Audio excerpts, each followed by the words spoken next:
Hello everyone, আসসালামু আলাইকুম।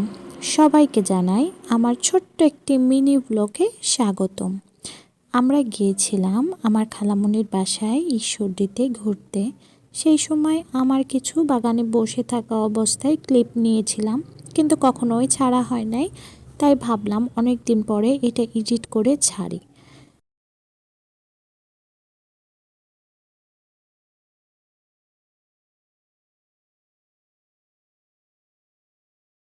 সেখানে সকালে ঘুম থেকে ওঠার পরে প্রায় 10টা 11টা নাগাদ আমি আমার ছোট বোনদের সাথে বাগানে বসে থাকা অবস্থায় এবং মেহেদি পড়েছিলাম। তখন সুন্দর সুন্দর ক্লিপ নিয়েছিলাম।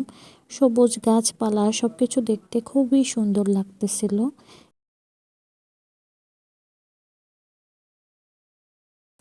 তারপর আমরা দুপুরের খাবার খাবো, খেয়ে তারপর যাব ঘুরতে সবাই মিলে।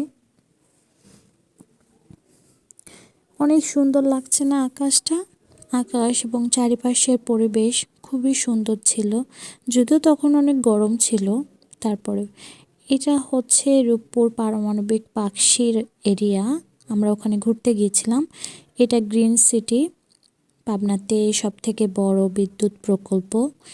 পুরা বাংলাদেশের মধ্যে বিদ্যুৎ প্রকল্প আমাদের পাবনাতে হচ্ছে। এখানে আমরা গিয়েছিলাম ঘুরতে, সব রাশিয়ান দিয়ে ভরা। এরপর আমরা পাকশি ব্রিজের ওখানে গিয়েছিলাম। আমার ছোট বোন আইসক্রিম খাচ্ছে, আমার বাবা সামনে হাঁটছে, আমার খালামণি, আমার আম্মু সবাই হাঁটছে, আমি সবার পিছনে ছিলাম। আমার ছোট ভাই, আমার আইসক্রিমটা পুরো গলে গেছে। এটা কুষ্টিয়ার বিখ্যাত আইসক্রিম, সব জায়গাতেই এখন পাওয়া যায়, তবে পাকশি ওসবে একটু বেশিই পাওয়া যায়। এটা হচ্ছে রূপপুর হার্ডিং ব্রিজের, আর ওই পাশে যেটা ওটা হচ্ছে বিদ্যুৎ প্রকল্পর একটা জায়গা। আমার বাবা, আমার খালাতো ভাই ও এই বলগুলো ফাটাচ্ছিল। ও পারতেছিল না, আমার আব্বু বলতেছিল, শিখাই দিচ্ছিল, তারপরেও পাচ্ছিল না। আমি তো ভেবেছিলাম পারবে, তবে একটাও মনে হয় পারেনি, ছোট মানুষ।